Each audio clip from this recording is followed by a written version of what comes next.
my side. Yeah, I'm live now. Okay. Okay. So we're live on your YouTube, Tolu, as well.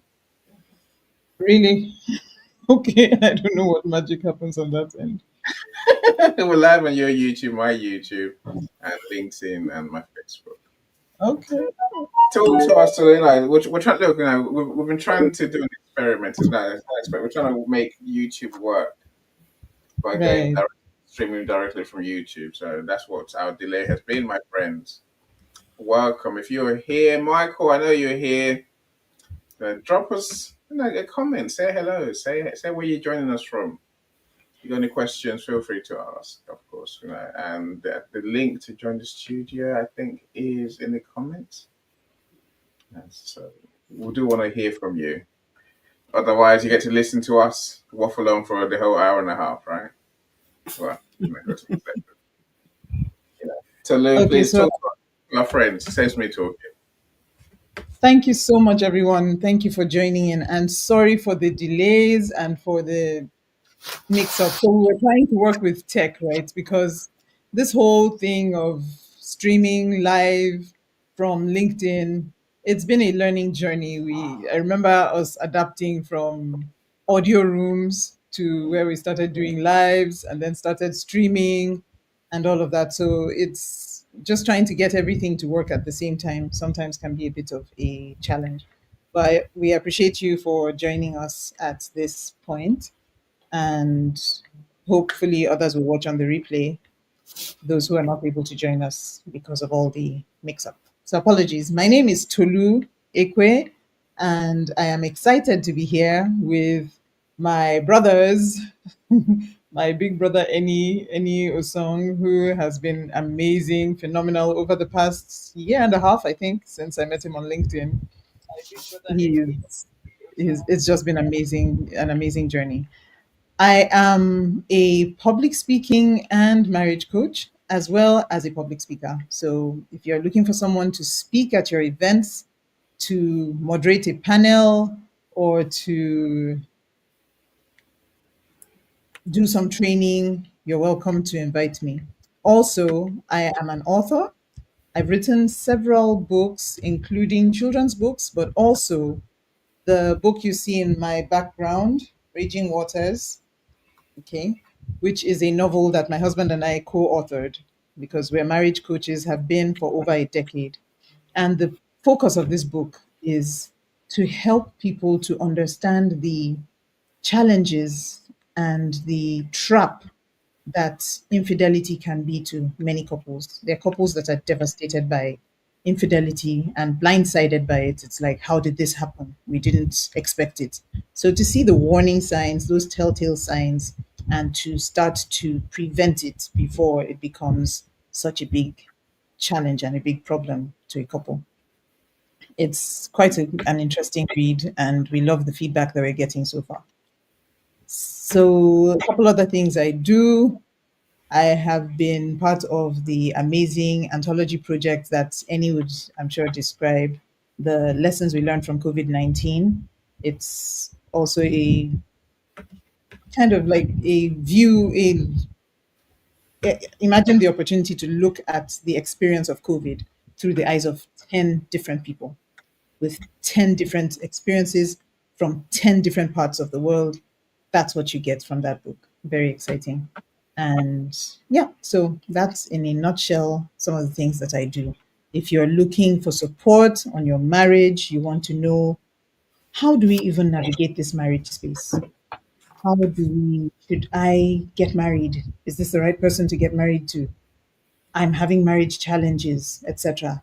I'm your go to person. Okay, I will pause there and allow the other people on the stage to introduce themselves. Annie, you want to go first?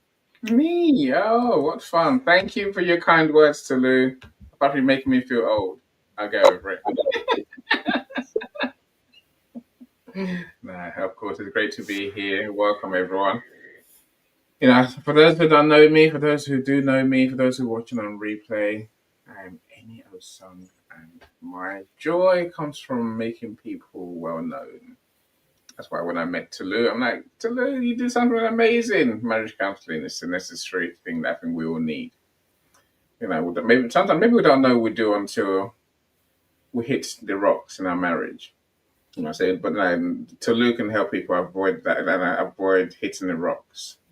That's Tolu always says when things go wrong, it doesn't happen overnight. It's not. There's a way these things happen, and there's a series of things that happen that lead us to trouble, arguments, separation, and even cheating. What Tolu's book's about. So I am always interested in helping more people. So that's why we do these events, Tolu, and I love to help people to put their events on. Tolu mentioned our book, our anthology. The book there. That's the book there. Lessons we learned from COVID. It is behind me on my screen over there somewhere. Yeah. There you go. I'm handsome. That's a book in real life, right?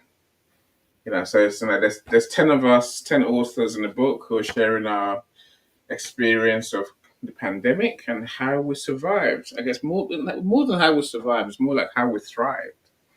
How we're thriving as a result, what we've learned, how we built the resilience, and maybe the communities. And also, I think that maybe the fundamental change in all the stories, I think it's a mindset shift to Lou. Almost everyone had a mindset shift, from just coasting through life to suddenly realizing, oh, it could all be over tomorrow. It really could be, literally. And I guess the point is that there will be another pandemic, and I say the strategies we share in the book is more about helping people to cope better if there's a next time. I do read the book. If you haven't read the book yet, then do go and buy the book. I said that is my one book, but say I publish other people's books, and Tolu has 14 books. Tolu's you're the star, Tolu. That's my point, too, right? So yeah. You have to blush quietly, but you are the cool Tolu, so it's fine. Anyway, my friends, my real pack say helping people publish their books. I wouldn't have them write the book sometimes. I would do book marketing. The unique thing that I can do apart from those what other publishers do is offer a guaranteed bestseller service, which is linked to events. We'll build a community around you, and then we launch your book, and we're guaranteed to make an Amazon bestseller. The last person we worked with, last book we launched was last Friday for Coach David, and he's now 14 times international bestseller in 5 countries. This is joy. In France, in UK, in US, in Canada, in Australia. It's a joy. If you want to get famous, you want people to be reading your book. Oh no, if you want to have to get that book out in the first place, that's cool. I'd love to help. I do other things like we all do, right? But I won't tell you about the other things. And thank you so much, Tolu. Let's shall we go to Kifa? Hello, everyone. Our host, Tolu, and any and most welcome guests. Good evening, and welcome to the marriage series. It's good to have you here this evening with us, wherever you are. It could be morning or afternoon, but for us, it's in the evening, and it's good to have you with us this evening. My name is Kiefer Allen, as you can see on the screen. I'm a father. I'm a husband. I've been married for some 41 years, 5 children, 8 grandchildren, and growing. I'm a minister of the gospel and a listening ears. If you're struggling with your marriage, I can give a word. Welcome to this evening's event, and I hope you learn a lot from what will be said from our host this evening. Thank you. Back to you, Tulu. Thank you so much, Kifa. Thank you. Always a joy to have you here. With when I think of the fact that I've been married for 21 years, and then I hear Eni and he talks of his 30 something and Kifa talks of his 40 something, I'm like, okay, this is amazing. But even in the 21 years I've been married, I just realized that it's almost hard to remember not being married. That's you're married for long enough that you don't really, Lifetime. yeah, it's like this is all and it can be all you know, yay, or all you know, depending on the experience, depending on how you see things, depending on so much. But the beautiful thing about marriage is that you don't have to go it alone, that you don't have to suffer it. It doesn't have to be negative and drudgery and misery all through. Because what your marriage is, ultimately, if you've been married 20 something years, 30 something, 40 something years, that kind of describes how your life is. You can't say, I have a sad marriage, but I'm basically a happy person. Like, it's hard to separate the two. It colors what your life is about. Marriage is important, guys. It's important to think about it. It's important to make the right choices towards it, but it's also important to handle it right. Some people, the problem is making the choice, and you make a flippant choice and hope for the best. Some people, it's that you're in the marriage and you're not paying attention. You're just letting things happen, whatever, however, and then things fall to pieces, and it's like, oh, how did this happen? So whatever the case, we need to understand that marriage is important, and we need to give it the attention and the importance and the respect and regard that I think it deserves. So that includes seeking help before things fall apart. Way before things fall apart. I was listening to a divorce lawyer earlier this week and was talking about just the fact that divorce, but it's such a miserable end to a marriage. It's such a sad outcome because nobody there are some people who try to amicably divorce, but it's such a blow. I know that's one of the fears that people face. So we're going to be talking about fear when it comes to marriage, okay? Fear in approaching marriage, fears within the marriage space, fears around marriage generally today. That's our theme, our topic for today. So yay, are we excited? Are we ready to get started on this conversation? Yeah, getting excited about fear. Who does that? Okay. It's Well, exciting. It's exciting. to talk Yeah. about fear. Is it what if reason? Is it what if of life that we tend to love doing? I think what if it goes wrong? What if I think there's that weird. I was listening to something yesterday, and it made me realize people are scared in case the marriage works, in case they are in that situation you mentioned to them, where Mhm. it's that person for the rest of your life, and they're like, "Oh, I like the thought of that," but then the thought of that scares them even more. Just, and then they go to the other side. What if they leave me after so long, or after X? Are you with me? And it's I don't know what it would take for us to be better humans. No, but what I do know, I think I'm sure Keith will agree. I'm sure you'll agree, having been married for a long time to look, is that it's work on all sides. Mhm. That Mm-hmm. it will only Agree. go. You only go with good work. I won't say hard work. I say good work on all sides, and I guess also trust. I think is one thing we're losing to Lou. I think we seem to have lost our trust in humanity almost. I said that the one thing I've learned for sure is that you can't. It doesn't help any of us to be suspicious always of everyone about. I think when it comes to our marriage, your partner deserves a life of their own as much as you do. But I said we can't live in fear of what if they go off and they're talking to someone else. It's that there's a next level beyond even jealousy. I think we can't live in that space. We need to approach our marriages with joy. It's a lesson I learned. I don't recount this very often. Where I had to learn the lesson that I could carry on repeating the "oh, it's their fault" mentality every day when it comes to my family and my wife. It's their fault. So let's have and then invariably an argument starts. There came a time when I had to realize, no, it's my fault. How I approach people is how they respond. And that really has been the game changer in my 33 years of marriage. I'm sure it's been longer now. So we're literally, we need to have that trust, Okay. that openness, that almost that joy. Otherwise, but and there's so many more fears that people have. So let me hear from what you have to say, my friend. There's so many more things, I'm sure. Hmm. Yeah. Yeah, Should I go that's on, Keith, please? yeah, good point, Yeah. Sorry. Penny. We use the keyword marriage, but I think at the end of the day, it's family. I think that's what gives marriage the drive. It gives marriage the, security. Yes, there are people who struggle with a family and still break up, but the marriage, the wife and the husband, is a key. Got your telephone, technology's telephone's going.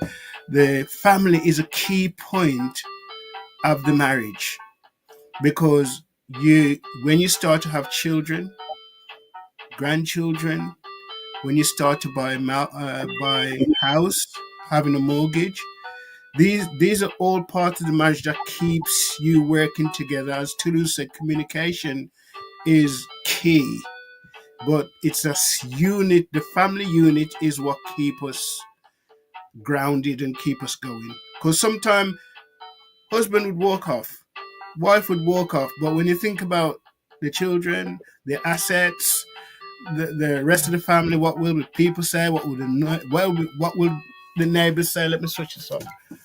Yeah.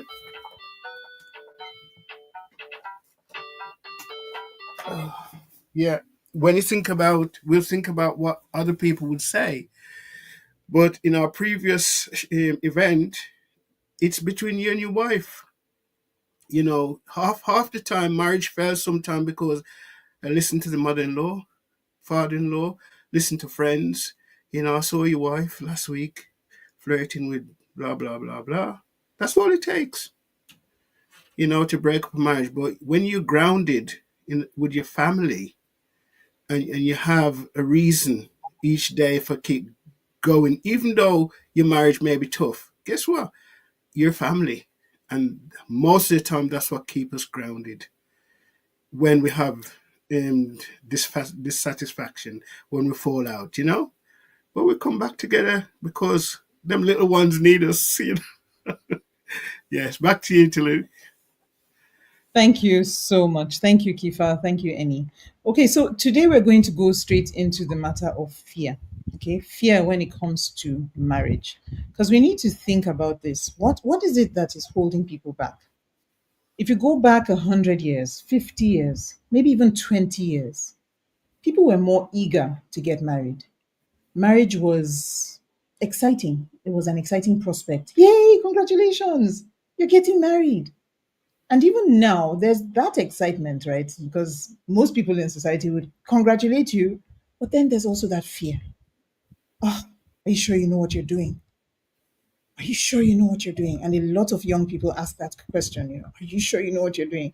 I don't want to make a mistake. I did a poll earlier in the week to just try and find out what are people afraid of? What are the main things that people are afraid of? And let me share. I don't know if this can come up stage. Yeah. So it was just a few people that voted, right? But this is what we found. You see that the greatest fear, especially for young people who are the ones that we're addressing, was the fear of making the wrong choice, the fear of choosing wrong. And that's closely followed by the fear of repeating parental mistakes. Two other fears you have there: the fear of losing freedom, and then the fears around commitment. And of course, one can break that down and try to figure out, okay, what are people afraid of around commitment? Now, this is obviously, it was not very well responded to, and it was probably too short. We could have done it for longer, but that just gives you a glimpse into what people's minds are on, that people are afraid of this marriage matter. They're afraid, especially of making the wrong choice. When you think about it, it's not too far fetched, right? If you think about there are 8 billion people in the world, 8 billion, and somehow I have to make a choice of one. So let's assume, even though it's not correct, that people are divided into the male and female, and so my choices are, say, one of 4 billion.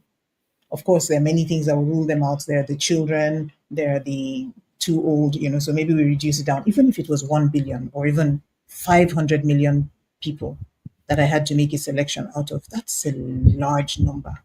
How do I know I made the right one? It's scary to think about, right? So it's not surprising that that came first of the fears. So people are afraid of making the wrong choice. And it doesn't help that some people talk about terms like your soulmate, which sounds like there's this one person out there. And if I don't make that selection, if I miss it, then I've missed out. So terms like that are very scary.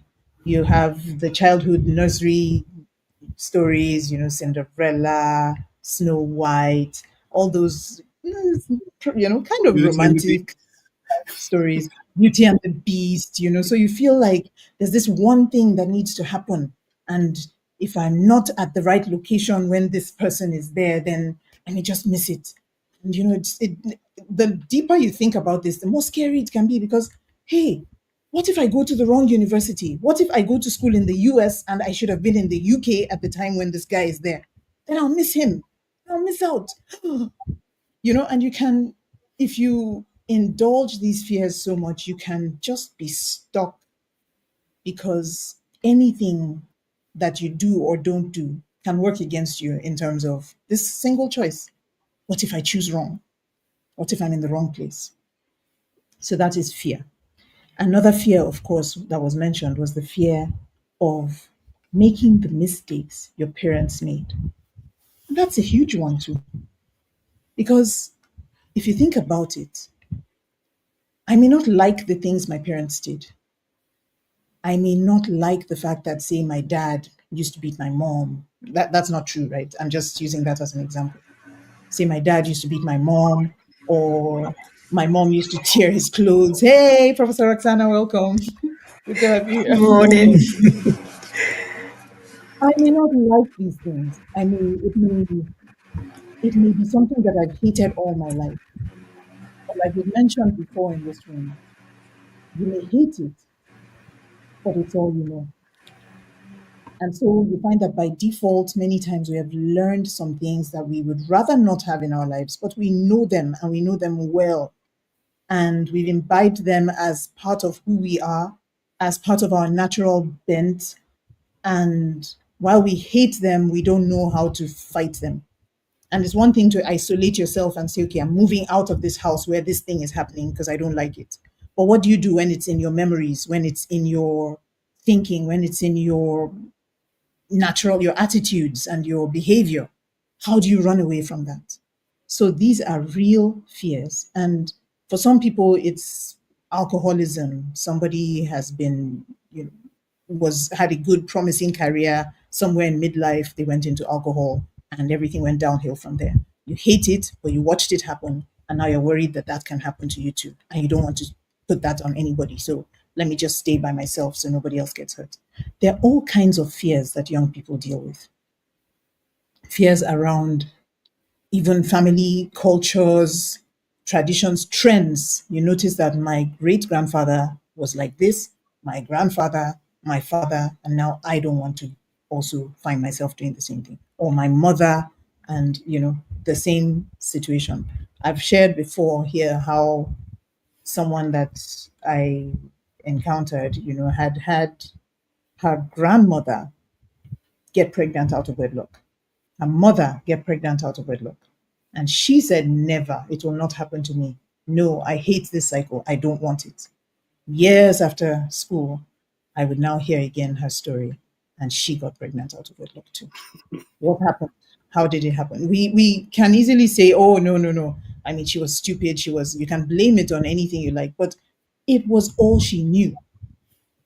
And many times we're fighting. Some people say it's spiritual, I'm Christian, so I know that there's a spiritual component to people's lives, but there's also the passive learning that we do. The fact that we imbibe certain things, we imbibe certain values, certain character traits, certain ideologies that we may not like. We know they don't serve us, but we don't really know how to fight them. And these are some of the things that are at the base of some of these fears. Now, it's almost, in some ways, it's almost more honest, the people who are afraid of these things and admit them. Like, I realize I'm afraid of this, and this is why I don't want to venture into this. It's almost more honest. Some people don't admit them, they just push them to one side and act like nothing, it doesn't matter, it doesn't matter. And those same things, and they encounter them when they now do get married. So these are important issues to address, to look at what am I afraid of? Why am I afraid of these things? How can I overcome these fears? And these are some of the things that we do in counseling, that sometimes what you need is one-on-one counseling to help you to just unravel some of these things, because you know they're there somewhere, maybe in your subconscious, but you haven't really dealt with them to see where is this fear coming from. For some, it's a fear of commitment. Oh my God, what if I say yes to this person? We go down the aisle, we say I do, we wear our rings. And then 1 year later, I don't feel that way anymore. I meet someone else and I wish I had waited. Isn't it better to just keep waiting? To make that actual commitment, I would hate to break somebody's heart like that. Better not to try. And those are some of the fears that people are dealing with, and they're real fears. They are real, and they have a real basis in their experience, in their background, and they need to be dealt with. Of course, there are many others. I'd like the people on the stage to tell me, maybe to share a bit of, did you have fears when you were going to get married? Do you have fears even now as you're married? What are some of the fears that you think are holding people back from getting married, and then also that are plaguing people in the marriage space? It would be good to hear your thoughts. I think, That's, could I that's a speak? good question. Yes, Mm, of course. I Of think course, the culture. First. yeah, okay, fine. Okay, I think the culture in today's generation is different because when I got married, I didn't have a fear of whether it would work or whether it wouldn't work. I had a solid belief that this lady was for me. It was fine, a matter of fact, back then, you didn't meet your wife at a party or in a pub or at a club. Very rarely. Back in the days, it was family, friends of another friend.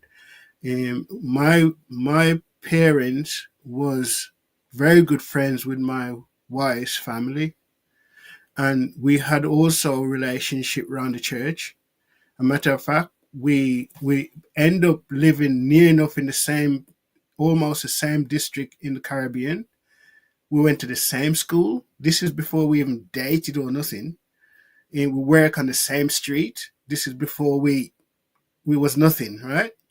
And the relationship developed in our church ministry, and it led from there because family knew family, and most of the time back then you'd meet your wife through a family member or friend of the family, or in like the church ministry, a lot of people met their wife. They always said, if you want a good wife, want a good woman, get a woman from church.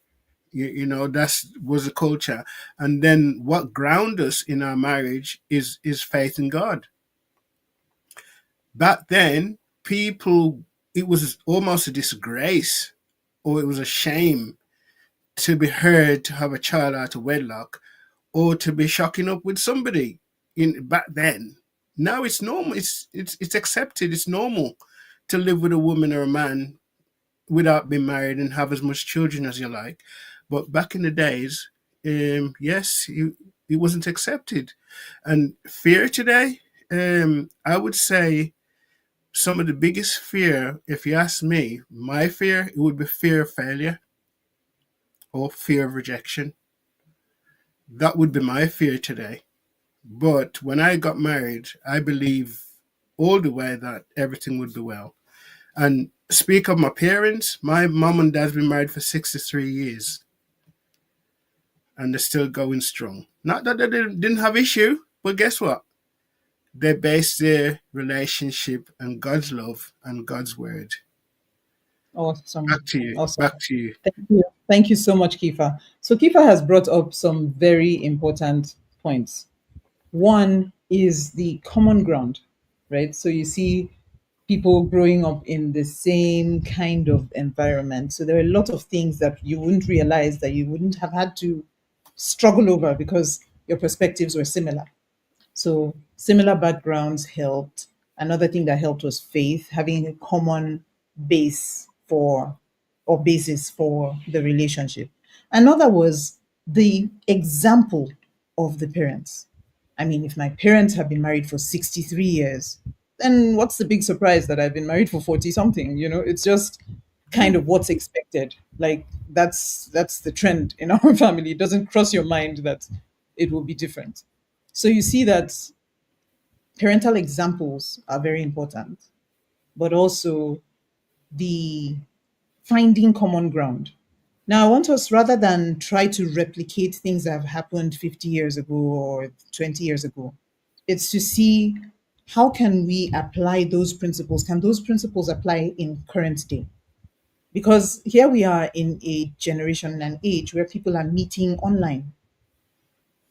Kifa met his wife maybe in church, maybe in, or I don't know, any whichever where he met his wife. Okay. Me You and my know, husband too, we kind of met in a fellowship no, setting. listen, So you my wife, find, and then in, my neighbor, lived across the road from me, so I could your see wife her. was your, Yeah, okay. Amen. that's So the point is, these are physical face-to-face meetings as mm, opposed to people meeting on LinkedIn, on yeah, Facebook, yeah, yeah, on dating apps. mm, Right. So it's a whole different dynamic. But is yeah, it possible to still borrow some of those things so that we mm. still have some of those ingredients that have made for a healthy um, and for a healthy relationship and for longevity in the relationship? But those are some ideas that we need to be thinking about too. Paulette says people live together first, then get married, then they try before they buy. The fear is removed. I don't know if this is true. I know this is logical, but the evidence does not necessarily suggest that. Plus, we need to also consider what we are trying before we are buying. Okay, because I mean, obviously, if you want to buy a car, it's good to test run it. It's good to decide, based on, was it Size, res? color, Yeah, size, based on performance. different things. Yeah. So, but when it Temperament. comes to commitment, no, because this has come up a number of times, right? And I know that there are those who believe that try before you buy is a good strategy and that it works and that it is the best way to do these things. But are we committing? Is this a commitment that is based on what you try? What do you do about the fact that maybe 1 year in, 2 years in, 3 years in, something that you didn't anticipate happens? Do you back out at that point? And if not, why not? Because I mean, what we're doing is try before we buy, right? So it needs to work out for me. It needs to be suitable to my needs. So if 3 years later things have changed, can I pull out? And if not, why not? What you mean? Well, Um, see, I think Tolu, for us who believe in cohabiting, that's the word, right? Try before you call it, right? It is once you get to the stage of getting married, I think you have more chance of staying together because you know each other well enough, right? I'm not saying it's not going to go. It can't go wrong. Of course it can. But many who try before they buy never get married. Is the point, and they're the right. ones that used to focus, which is fine. I'm saying, but those who do get married tend to stay together. As Keith was saying, essentially, if you know your wife or your partner for years and years, and you all grew up together. I've done many, and socialize together, go to church together, whatever it is that you do together. Well, it's just like marrying your best friend. It's a long time. And those who do actually then say, That's what I yeah, see. let's get married.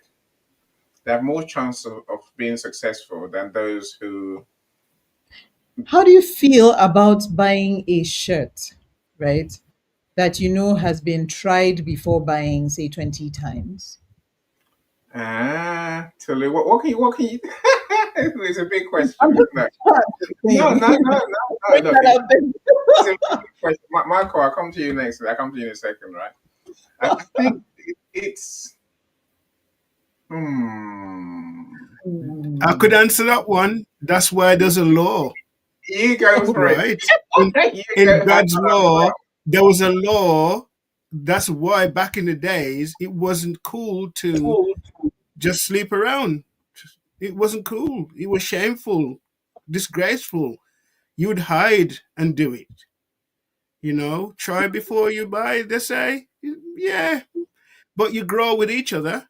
You don't just try and leave. You grow with each other.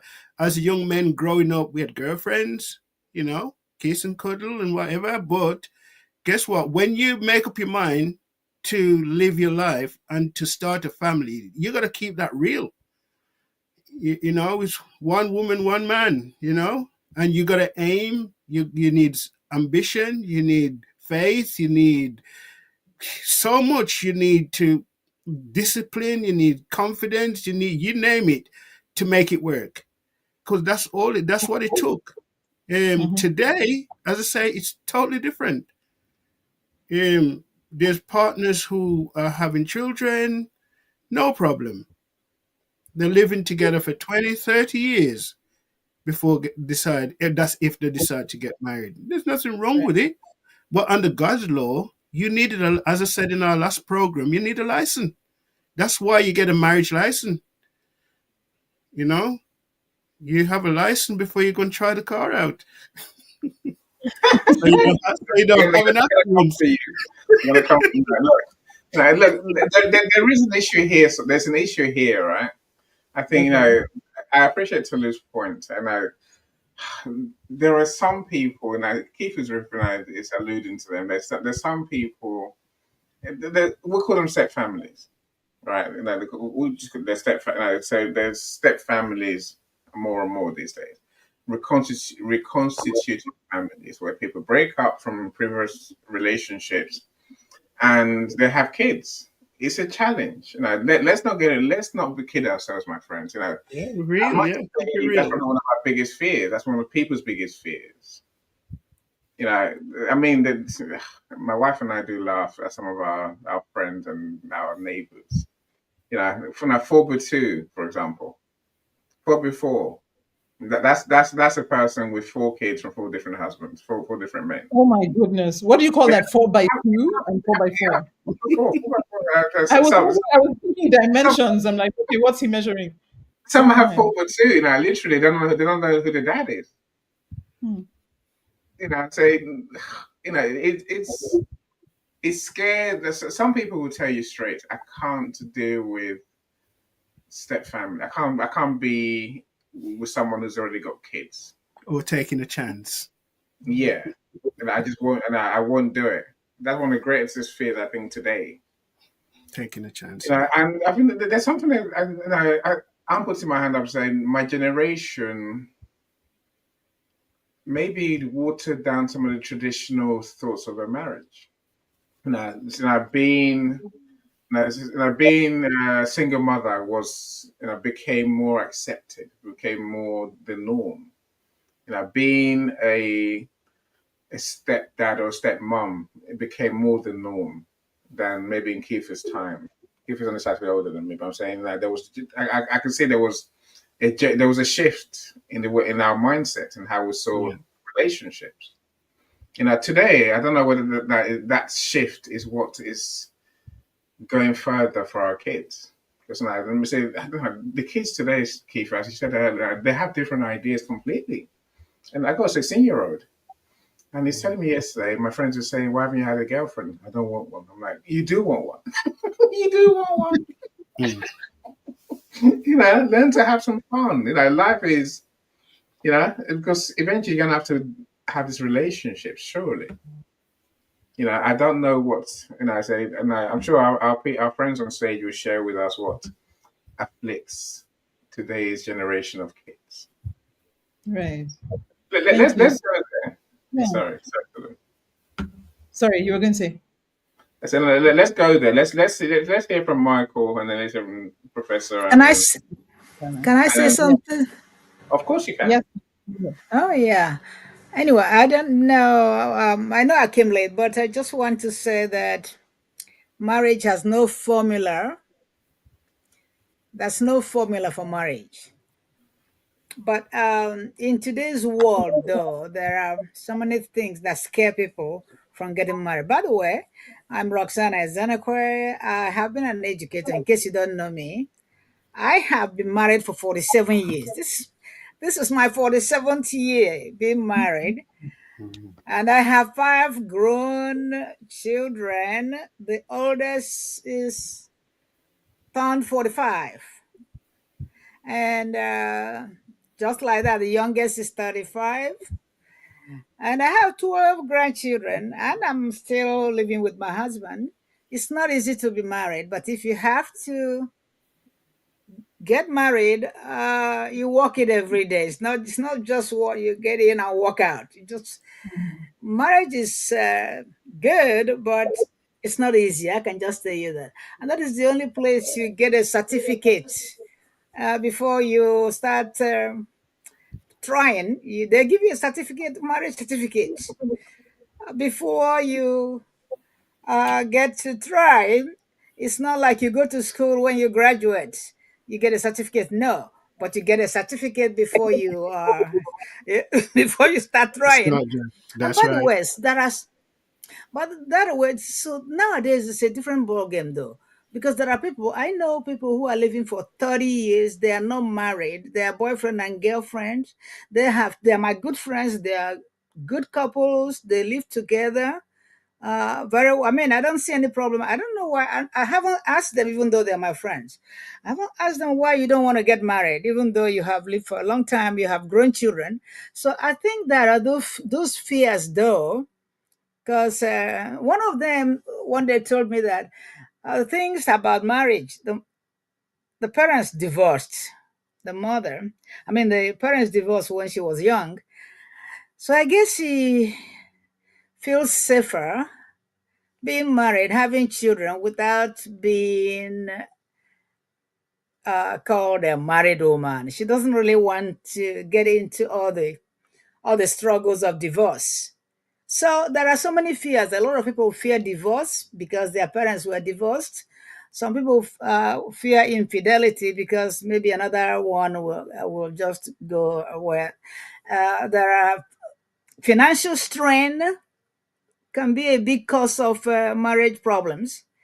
So I think the first thing is when a couple want to get married, it's really important for the parents or anybody who can advise them to make sure they know uh, about their financial literacy. They can manage their finance and they can talk about it. One bad thing is when couples don't talk about finance, and you see somebody's spending the money belonging to the family. Well, okay, let me just tell a story. That's this lady that got married. They don't talk about finance, but she made all the money.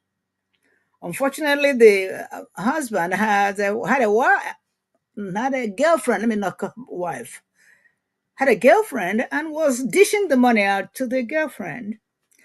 And so she finally found out because she went to the bank one day to withdraw money and she didn't have any money in the bank. So that's a cause for divorce, though. But divorce won't solve that problem. They had children. And somebody was making the money, another person was spending it. So the most important thing in marriage is for both couples, whether they are married or not, to talk about money, to make sure they know where the ins and outs of their money. I mean, who is spending what, and so somebody has to be accountable for the money coming into the house. How is it going out? Okay, and there are so many other things. Communication issues. I cannot tell you that my 47-year-old marriage is perfect, but I can tell you that we try to work on the communication. Another single thing that can make or break a marriage is communication. When you just live in the house and work like strangers and don't know what the other person is doing. I mean, okay, so, but it's not easy though. Even though you're married, somebody can still make you mad. Very Still get true. mad. Okay, so when I have taken too much time, let me know. But I can just say there are so many things changing dynamics in this real world now. Unrealistic expectation. Some people want to buy the kind of house that the Jones over there, Mr. Biggs bought a house and so on. Um, I just want all the expectations that people have now. So communication, financial Yeah. strength, So, loss of so yeah. dependence. Okay, ma. Thank you so much. Yeah, but those are now issues around the marriage, right? We're talking of the things that they are actually afraid of, the things That's what that I'm are saying. That's what I'm saying. Okay, what I'm trying to say is that if their parents had problems like that, okay. and Then they they wouldn't also like to get into marriage, they don't want to get into marriage. Some of them absolutely. want to actually be um they will say this is my boyfriend and this is my girlfriend. They will just stay by the side, not getting Mm. married, not trying to tie the knots, but they are having children. I don't know which one is better, but the fears cause a lot of problems too. Anyway, Yeah. so Mhm. that is my. I think we can link some of what you're saying, Prof, to fear of commitment. I think a lot of people don't want to take responsibility at all.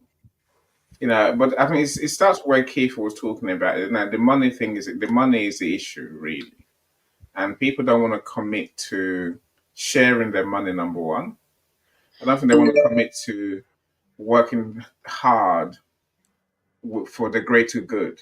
Are you with me? And as a young man, all I want to do is work, earn my money, and buy a stupid car or buy stupid cars and go out drink with my friends. Why do I want to get tied down to someone with whom it might go wrong anyway? Are you with me? That's it. No, and that's fear people have. And Well, it's an increasing fear. I don't know whether the fear is rooted in a lack of self confidence. But I think a lot of people are all for themselves. The thought of someone of having to split the money if they get divorced. It's like, no, no, never. Look, I'll stop talking. Michael, I want to come to you next. family See, influence also. Family yeah, influence also. Yeah, people no, look into what is happening in their family. Look at how the family are living, and mm, maybe swear not never to get married and see this kind of thing. So it depends. A yeah, whole lot of things can cause. Right. it really can. Again, now for years, Tolu, I had this thing in my head, which was every year we do a review. See how it goes. See how we are. If it's good, we carry on. If it's not good, then we don't carry on. We don't carry on. No, that's not the only option. We can fix it. Realize what a dumb thing to say. What a dumb way to think. But no, it gave me some sense of control. I guess I can make a choice further down the line. I don't have to literally retire in something that's not working for me. And like I said, I wasn't right, and it's a young boy's stupidity, if you ask me. That's my take. Michael, let's come to you, my friend. Let's come to you. Well, Annie, I think that young boy may have been right on the mark when it comes to if he was born a generation later. That is true. We do not want our parents' issues when we go into marriages. So we also know that these issues are uncontrollable. You don't know when they're going to show up or appear. You also know that if you're a believer, that spiritual entities can also interfere. It doesn't matter who you met, they will, regardless if they have if that person has issues with spirits on their side, or even if you have spirits issues with spirits on your side, you can even generate some bad stuff as a result. But that's really deep out there. Mm. But right Mm. now, people marriages are crumbling because people are fighting for independence. They want their financial independence. They want to be able to spend their money the way, the way they can. Divorces are just like ugly. I mean, it's like you're going to war. They're like, we're in war here. These two people are fighting. They really want to tear each other down. They used to love each other, but now they just, wow, why do I want to do that? And then, why do I want to be like that guy's parents? Because you're also watching. Even if your parents are not having issues, you're watching the other parents and the other families. And you're also watching the family members around you who are also married because they come with their own issues and bags of whatever issues that they carry around with them. And they dump them on your front door for you to pick up. Really? Is that going to be the rest of your life? Picking up issues, whether I create them or whether somebody else creates them? Is this really the kind of life I want to live for the rest of my life? Absolutely not. I mean, really, you have to think about what these kids are thinking about, and they're saying no. There are other options, and that's what they're implementing right now. Trying other options, trying to go down a different direction. I myself, I was married, yes. You know, now my ex, yes, she's gone down her field. Well, I'm blank, and I'm going down my field. And when I really think about who should I have married, someone I knew very well. That meant my best friend. I'll marry my best friend, and I'll try it first before I even get into it because I don't know. But all I know is that I can love my best friend and I'll go to battle with her, for her, and I'll stay irrespective because why? She's my best friend. She has my back, I have her back. But this marriage thing, it's the laws, the leaders that have created some ridiculous issues and laws and so on and so forth that have created a whole mess about around marriage and how you should live your life and how you should be separated and that's just decimated marriage as we see it today, completely and utterly decimated it. So yeah, in the future you're probably not going to have things like marriage anymore. You're going to have cohabitation. There is no such thing as marriage. Get a marriage license, forget it. That's just going to be, it's just paper. Marriage license, just paper. What you keep in your heart, that's solid. And Okay. kids they have to start learning this from the very beginning, from the start. You got to teach them. If you taught them about marriage properly and how to actually create and achieve a great marriage right from the very beginning, you wouldn't have a mess like this. That's all I gotta say. Well, thank you so Thank- much. Thank you, Yeah. Michael. So Well, I well done, everyone, for not jumping in. yeah. They're all dying. But Tolu, please carry on. Yeah, I think that one of the things that I realize, you can even hear it from Michael. Michael, it's been many years, right? But the pain is still there. It's one of the challenges of many marriages, of many people, young people today, observing all this. I remember even when I was young, when I was contemplating marriage, teenage, early 20s, just thinking about, will I get married one day? I'd like to get married one day, and just observing my environment. Just these matters of heartbreak, of abandonment, of different families experiencing different bad and then worse situations, marriage situations, family dynamics because of divorce, because of relationships gone south. It used to scare me. I used to pray and say, God, I don't want to get married unless it's going to be a happy marriage. I remember distinctly, I used to pray that a lot, that Lord, I don't have to get married. But if I get married, I want to be happy. I want to marry my best friend. I want to marry someone that I can build a life with together. I don't want to tiptoe around in my marriage, be tense, be afraid. I want to be happy. And I think that God answered my prayer. I'm saying this because, Michael, what you've touched on, you've mentioned a number of very important things. You've talked of the spiritual aspects, the fact that we bring spiritual issues, if we're having individual spiritual issues, when we come into a marriage, they get more complicated. So do seek help if there are spiritual issues that may be sometimes in families, in different, we have different ways of experiencing these things. And if you know they're there, don't ignore it, because in a marriage, it gets worse. Also, the issue of teaching people, I don't agree that marriage is going to be wiped out. I don't think so. I think I understand how you would think so, but I don't think so. I think that there are some marriages that are doing very well, in spite of the fact that, yeah, the laws sometimes make it very difficult to navigate, and the laws in some countries more than others. But the bottom line is that marriage is inherently good.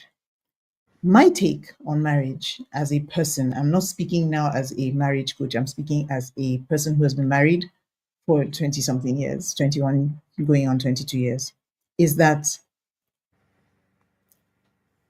you cannot really and truly be happily married if you're not willing to be selfless.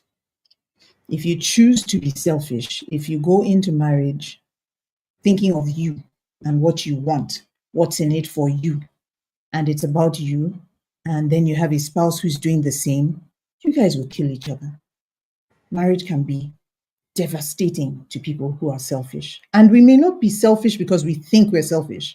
We're just selfish in the way and in our outlook, we just want what we want and we like what we like, and we're not willing to back down because this is how it is, and this is what I want. And it's that attitude many times that ends up getting us into a very bad place. And if you have one person who's selfish in the marriage, usually that's enough to make everything go south. So we need to be taught, I agree with Michael, that we need to be taught what marriage really is and what marriage really can be on both sides, so that we understand what we're getting into, what we need to do or be willing to do to help the marriage to grow on both sides. Because if we don't do that, if we just go in hoping for the best, doing what we like, doing what some rom-com says we should do, we may find that, like Professor Roxana says, there's no one formula, quite all right, but there are things that we will do that will make the marriage go down very fast, that will make the relationship fall to pieces very fast. And we need to know some of those things and be guided more and better so that we have healthier relationships. We don't have to let ourselves go to that point where we fall to pieces. And what happens? The children that are born to those relationships have to pick up the pieces and keep on going with that pain even long after we are gone. And it doesn't have to be like that. But thank you so much, Michael. Thank you for sharing your insights. Let's see. I think we had Lois. Is she still here? I don't know who this is. Lewis is still here, so Okay. we're going to go to her next. I think Paulette's comment is worth looking at. Paulette says, Okay. breaking marriage cycles, breaking the fears we observe in families. Different religions have different cultures. They don't allow marriage outside of the culture. So you end up marrying someone you don't love. You know, again, That's another. but some of those do last, and they do last. That's why they carry on doing them. Sometimes it does. They can cause misery to you. I agree with that, but many many do. Many achieve the purpose. I think maybe at the heart of these fears is asking what is our why. What do we really want? I think so as you were talking earlier today, I was thinking, right. A lot of people want that Romeo and Juliet moment, the Romeo and Juliet existence. Flower roses being tossed at you. Oh, Romeo, my everything. I'm saying I've never watched Romeo and Juliet. Clearly, you can tell that, right? But I know the rough story. I'm saying, but that doesn't happen. That doesn't. The honeymoon period disappears very quickly, right? And people. Even this swipe left, swipe right thing mentality that we have now. Mm-hmm. Is it wrong? Oh, Clearly, it's not going to work. But go on, Tolu, please. What's your take? so well, I don't know if is it wrong. The thing is, current day. I mean, after COVID, especially, but generally, because of the way technology has advanced, the way the world has become more of a global village, it's not surprising that those options are available or that those are developed as solutions to meet a need. Now, remember that people used to meet in the town square or meet in the, city center or things like that. People had all these interactions that were more of a communal kind of living at a time. But as life has advanced, as things have changed, as societies have become more would I call them metropolitan, maybe people have found it more, it's becoming less and less common to meet people, to just have a regular social life. Like the options are fewer as we're building more and more virtual lives, as we're building lives in the virtual space. So you find that it's not surprising that those options now come up. Are they effective? Are they helping to achieve the desired goal? Now, this is a question that I'm sure sociologists would probably be working on, but it's important to understand that the goal is supposed to still be the same. Family stability is not something you can run on the internet. It's not something you just, will be sending emails to each other, husband and wife, and then downloading breakfast for the children. I mean, that's not going to happen, Having the right? opportunity to work with the Sorry. We're going to have to face one another and live in one another's spaces. And that is a reality that I don't think we're going to lose. So we need to understand what the place of that kind of meeting is and whether it is achieving the desired goal. Because if you meet on a dating app, you still have to meet face to face. You still have to develop that relationship face to face, I think, to be able to decide, yes, I'm ready to marry.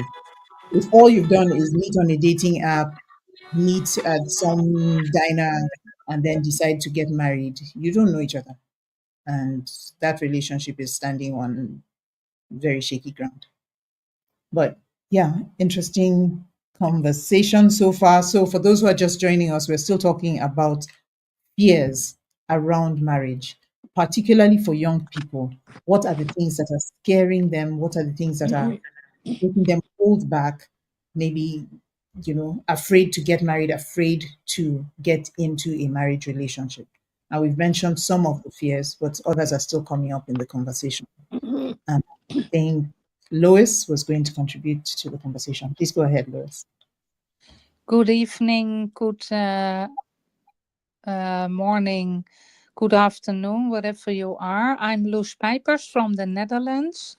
And greatest fear about marriage is speaking about something deeply personal and universal at the same time. Marriage is often seen as a beautiful commitment, but it can also stir up powerful fears. one of the biggest fear is failure. The thought of divorce or a broken relationship looms large. Studies show nearly 40 or 50% of the marriages is in some countries end in separation. And in the Netherlands, you see one of the three marriages end in separation. That's quite often. And another fear is losing yourself. Many worries that marriage means sacrificing their identity, dreams, or freedom. And I think in a marriage it's important that you are a personality yourself, and you don't have to become a sort of copy of one another, and you can have your own hobbies and your events or going out. But if you have a strong relationship and something that binds you all together, and you have good conversations together, then the bond you have is strong, I think. So you don't have to give everything up when you're in a marriage. um, but I think staying in conversations with each other is important about finance and sorry, about everything.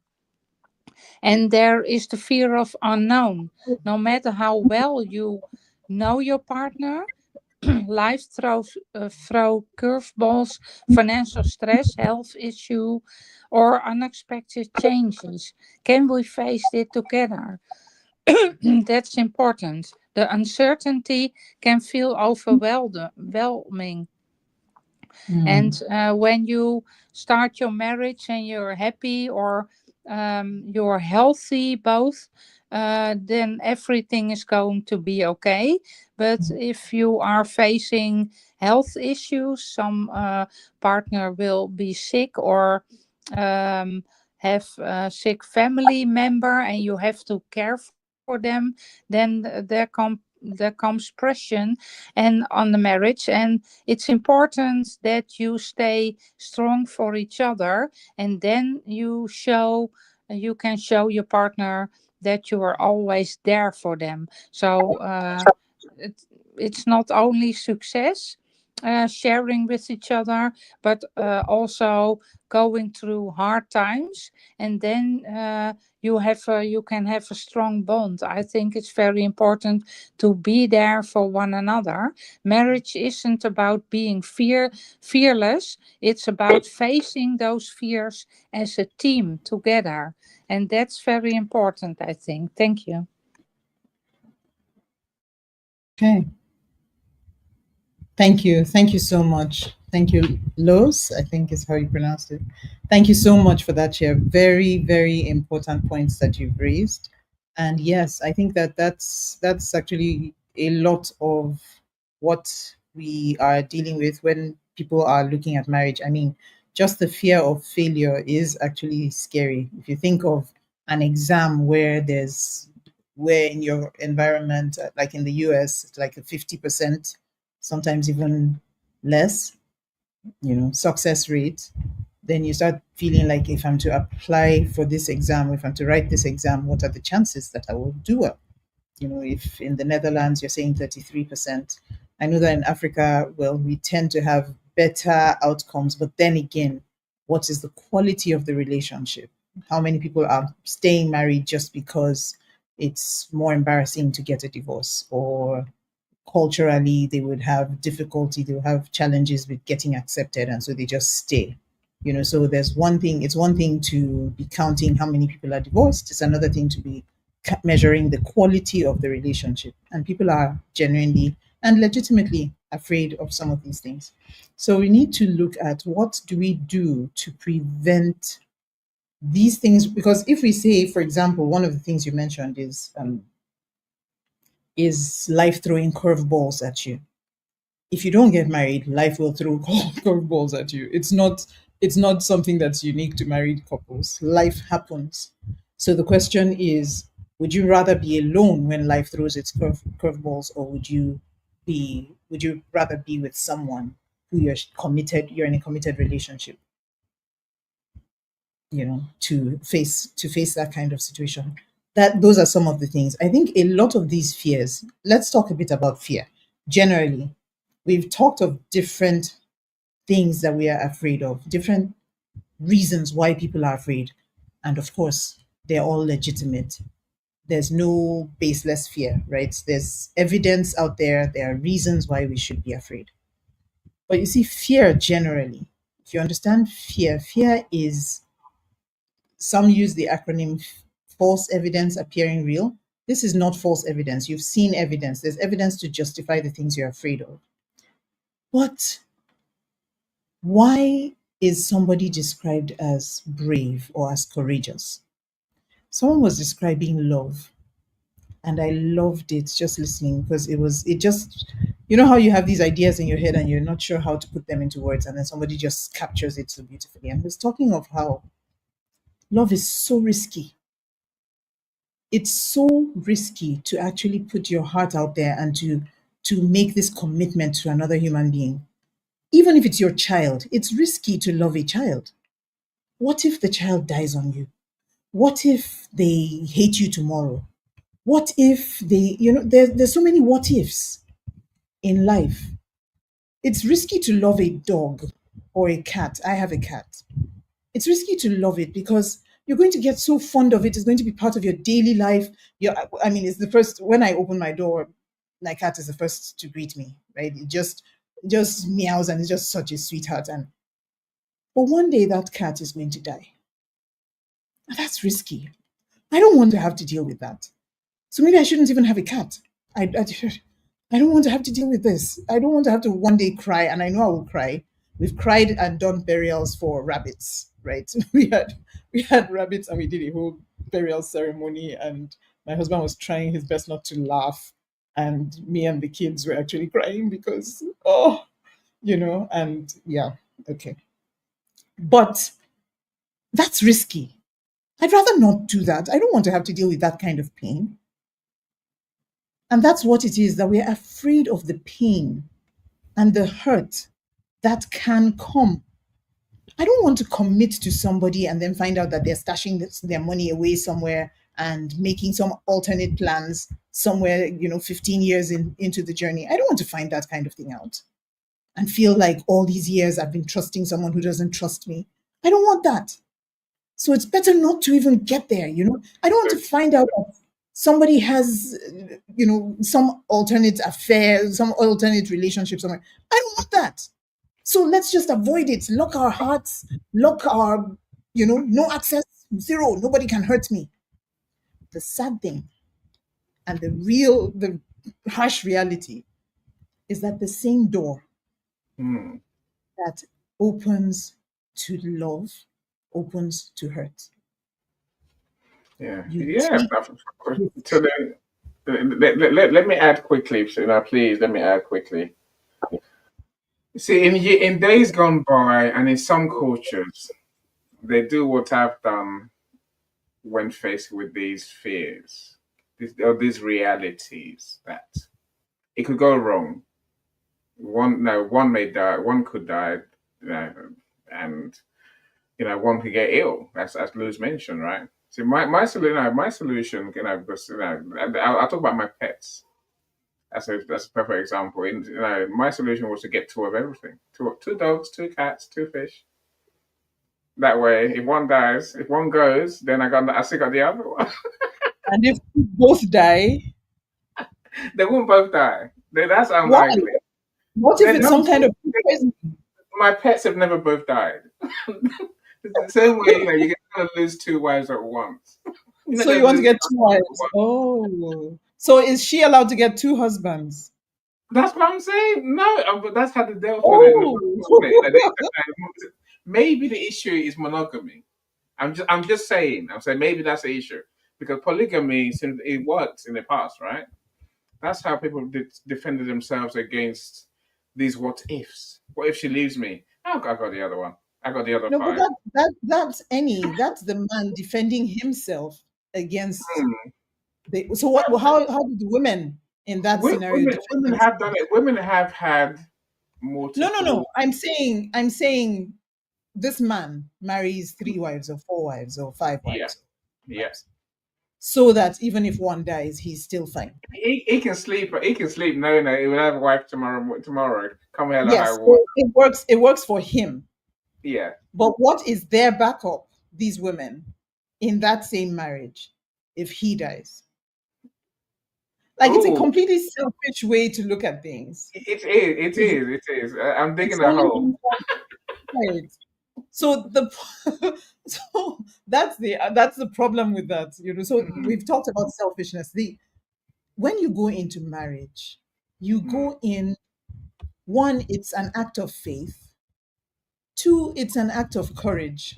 mm, So the a lot of the work needs to be done before you get married. But when you choose this person, when you make this commitment, there are things that it's not an irresponsible, irrational, oh, pie in the sky by and by, I love this person. And no, there are mm, serious conversations to be had.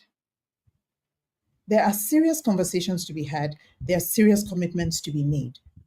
And then, as a person of integrity, you stick with your commitment. So, this is mm, what it's meant to be. And it's not really, yeah, we talk about the laws and the land and the certificates and the licenses, but beyond that is you mm, and that person. At the end of the day, what is your commitment? And then there is God. There is God because somebody created us. We started somewhere, whatever your belief system is, we started from somewhere. And there's a reason why we're not all the same. We could all have been one type of person. We could all have been one gender, for example. But then how do we reproduce? How do we procreate? So somebody thought of it and figured it out and created us in the way that we are. So when we try to fix things in the middle and we don't go back to the beginning, it's part of the problem. We have to think about where are we coming from? Where did this all begin? Otherwise, we keep developing solutions somewhere in the middle of the way that are not working because we haven't really come in contact with the beginning. So we must think about that. Where did we begin? Where did all this begin? Where did we start from? What is the point? mm. And these are some of the things. It's deep thinking. There's a lot involved that we need to think about. There's some comments here. Very, yeah. Um, Let's welcome some people, and then I know Keith is keen to say something. mhm, When Keith leans forward, it means he's ready to share some wisdom. Now, Tolu, look, as we welcome people and go through some of the comments, mhm, I don't think divorce is necessarily a bad thing. I know I'm gonna. You can shoot me if anyone can shoot me if you want, right? Now, here's my point. I think many people sort of almost they sleepwalk in their marriage until it breaks up, right? Because someone or both are unhappy. I don't think I think when it comes to that being a fear, I think we can take a more realistic, a more sensible look at what separation means. It doesn't always mean, we don't always have to have that war that Michael talked about. It doesn't need to be acrimonious. It doesn't need to be. I think no, but I think we've come to accept that a breakup must be traumatic for everyone. That sometimes just it's people choosing to have a more happiness in their lives. If marriage isn't working, I'll find happiness in a different way with a different person. I don't. Why is that so bad? Like when my car breaks down, look, I get another one. When pet dies, I get another one. Right? So when things happen, we get other ones. Why isn't it the same with marriage? Really? It's a genuine question. If anyone wants to go for it, then please do. So before you do, let me welcome Joni. How you doing, Joni? Glad you're here. Hope we get to meet afterwards, Joni. So as Dr. Lisa's joined us as well, menopause Right, and I say, and I said, welcome, Dr. Lisa. I say, I'm well aware that menopause and that midlife is often the time when breakups happen, and that's when we say it can happen to anyone. Now, let's. And I said, my understanding is that that is in midlife, when the woman and the man going to andropause or menopause. You find a lot of people, a lot of women walking away. Is that a bad thing? I'm not sure. I don't know because it doesn't mean a life of misery forever. It really doesn't mean a life of misery. Some people find So it's happiness like use in the and dump. no, no, no, no, no, no, no, no, no. I think it's more about trying to find your joy. Because you know you've done the marriage thing, so you know what your husband or your wife is like. And what's wrong with saying I deserve more happiness? Really, it's a straight question. What's wrong with saying what? I want more happiness. I deserve more happiness. Now, I've been miserable for a long time. I want my, why stay together for what? Now, you mentioned the cultural and spiritual and religious reasons earlier, right? I'm saying, a few minutes ago. I'm saying, no, don't do that. Separate. Find your happiness. Find your joy. If that's As you what, say, Annie, please. it's true. It is true that there are a lot of people who married second time round often say they found true love. Yeah. And you see, there's a difference between lust and there's a difference between love.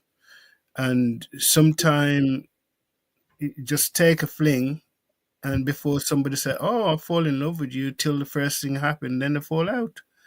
Yeah, but it is true that some people say in the second time round they find their true love, because we, as Tulu was saying, even though we didn't mention it all the way, domestic violence is one of the big things that cause people to break up and remarry and find happiness.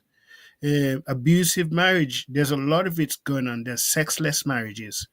There's so much is happening that cause breakup today, and yet some people go on to find happily ever after. Yeah. And it's in the Bible too. Give him a bill of divorce if so. So it was part of the law too. It wasn't just been, by all means, love with everything, but if it can't work, give him a bill of divorce. But you see, the thing is, one thing nobody ever mentions is that if you divorce, you were supposed to say single, because that becomes another problem, right? Adultery. Mm. Well, so See, that's again it's going deeper, deeper, right? Let's not go there.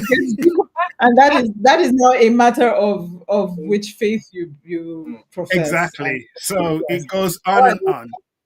But Proper the thing loose. is, If you want to I act, do agree that with any that divorce is not necessarily the worst outcome, in the sense that it's certainly better than killing your spouse. There are people who would yeah, kill their spouse to get out of the trap that they consider their marriage to be, and that is by far worse.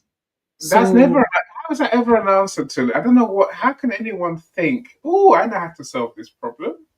I will kill the other one. It's a what? one-way ticket to jail forever. But well, that's if you get caught, right? They usually in that moment don't think They all they'll get get caught. caught. They all get caught. Let me, They all get caught. Annie, and can I please leave for some time? Thank you Of so course, much. of course. Thank you, Uh, Prof. Thank you for joining us. thank you, Tolu. Sharing your Thank genius. you so much, Professor Exana. Thank So the thing is the fears and the overwhelm that people experience in marriage can be so real that they lose their minds. And in that case, that person has they're not thinking straight, because you can't be thinking straight and think that you walk up to someone and say, "Please, I'd like to have your daughter to spend the rest of my life with," etc., etc. You go through the whole process, you get married, you have children, and at some point you want out and you think the solution is to take their life. Something has gone wrong, terribly wrong. So rather than wait until things get that bad, You've lost your mind if that happens. And you're free. rather than wait till, but you know what? That it's a picture of how trapped the person feels. Whether they feel it rationally or irrationally is another matter. But what I'm saying is marriage matters can get so intense, can be so toxic that people can do such horrible things. And I think that it's important that we focus on the health of the relationship to the extent that it's just like being healthy in your body, right? You do things to keep healthy. You try to eat healthy, you try to exercise, you try to hydrate, you go for your medical checks from time to time. You should do that for your marriage as well. We should all do that for our marriages. There are things that you may not even realize, even those breaks that you take to sit down with your spouse and say, hey, am I doing okay? Is there anything you'd like me to do differently? Those are ways to help your relationship to stay healthy, as opposed to waiting until things go so bad, piling things up, sweeping things under the carpet, dealing with those fears, internalizing them, not doing anything until things get so bad. This is one of the things that I think we should please seek help with. Please don't hesitate. Reach out for help. Don't do this. Don't kill anybody. Don't let anybody kill you. And Have you seen Joni's suggestion? I mean, Paulette says cut bits off. You know what Paulette's like, right? Cut it off. yeah, Cut it that's- off. we stopped that last year. Last year we dealt with that. No, it's it. No, Paulette still believes it. We don't cut anything off Joni, anymore. Joni believes it too. She's saying, no, cut a limb off. Joni, no, no, no, no, no. I like that. I like that. How do I Wendy, delete well, these comments? No. Joni, the StreamYard link is on the event page, or it's in your DM.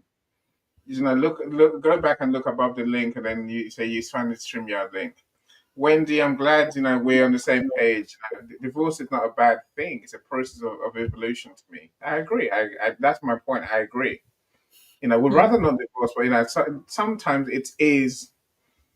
It's an answer to a situation that we can't change, that we can't fix. Even like you said earlier, Tolu, if one person gives up on the marriage, what can you do?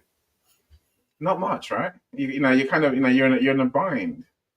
Michelle, welcome. Said Michelle Ramos. I'm glad you're back in the land of doing.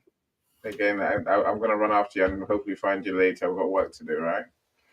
So the hardest separation is when letting go of who you used to be to accept who you are becoming. And it's so true. It's so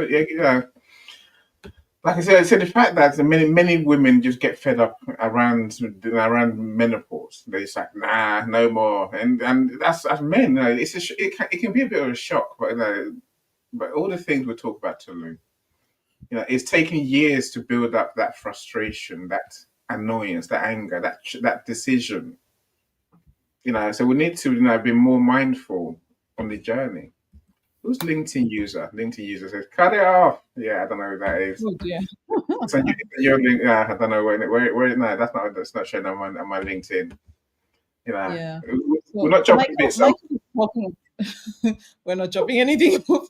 Michael talks about Michael talks about the fact that Okay. divorce is quite widespread in certain communities. Sorry, I don't know. Off in the bedroom. Divorce.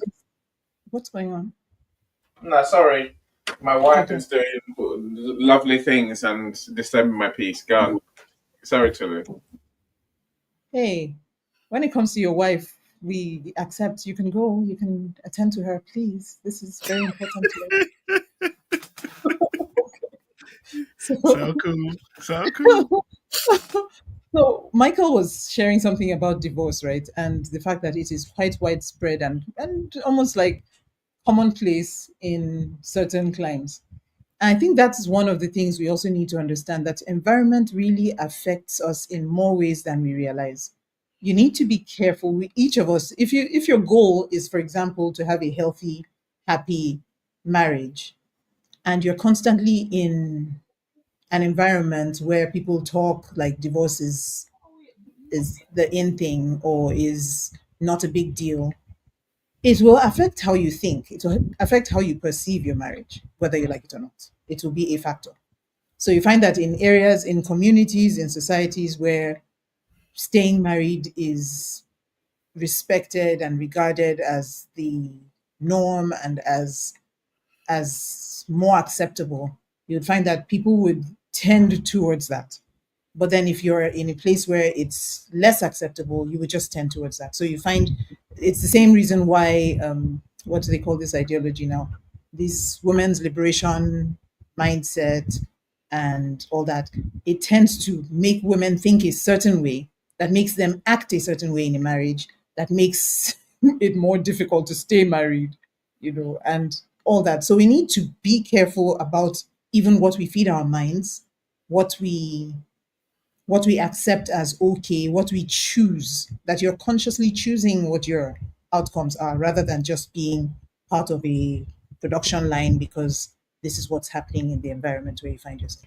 It takes a lot more to stay married these days in some areas than it does to get divorced.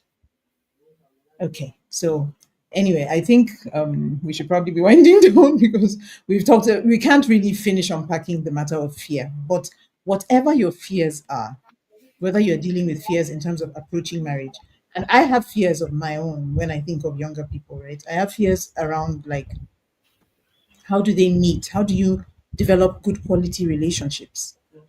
How do you not just stay in that space of being a worker, connecting with people about work, work, work. What about relationships? Even on LinkedIn, I look at some young people, I'm wondering, do they have social lives? Do they meet with people? Do they get to meet someone and choose a life partner? I hope this is not all they're doing, but those are things that I wonder about sometimes. Yeah. So anyway, I've got something to say. A little sorry, please something hold to on. to Hold to on a add. second, Michael. Hold on, Michael. Okay. Please let's quickly hear from Joni and then we'll hear from you. Thank you. Yeah, Hi, Joni. Hey, welcome. how is everyone? I'm so glad I was able to come back to make this. Just doing a few things that I was limitedly allowed to with my kids. So don't even ask about that. That's the power of divorce. The kid thing is horrible. And so I don't recommend it just for the kids, but I recommend it for you spiritually. And honestly, it can make you feel a better version of you instead of like being like shut down by another person. And so clearly, like, I know by friends and my own parents, like that they have great relationships and they work at it. And during tough times, my parents will sit in front of the fireplace and have a glass of wine and talk because my dad's not a big talker.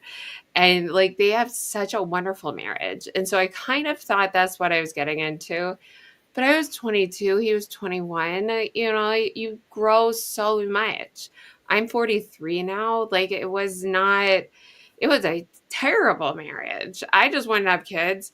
He just wanted to make money. And it was not a great marriage. And it's still, we're not great co parents. And that hurts me really deeply. That hurts me more than anything.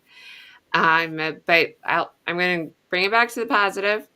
And you know what? I have met so many people in my same situation through this who just they're good people who just like kind of started off too young or started off in the wrong foot and have become really good friends because I'm always the friend. Joni,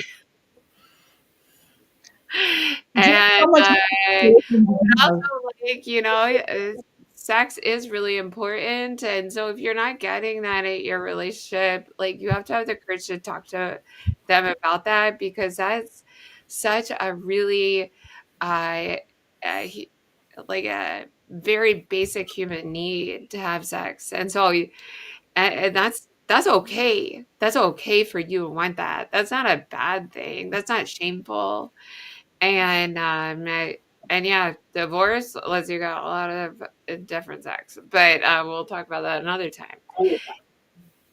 And but anyways, I do not encourage it if you have any smidge of love left, and especially if you guys have kids, like it's really difficult. But ultimately, like if you're not meant to be with that person, then and they're holding you back from being who you are, my ex certainly did do that. His career took off, and my career, I had more education than him, and I was just at home with the kids, and that was my choice too, admittedly.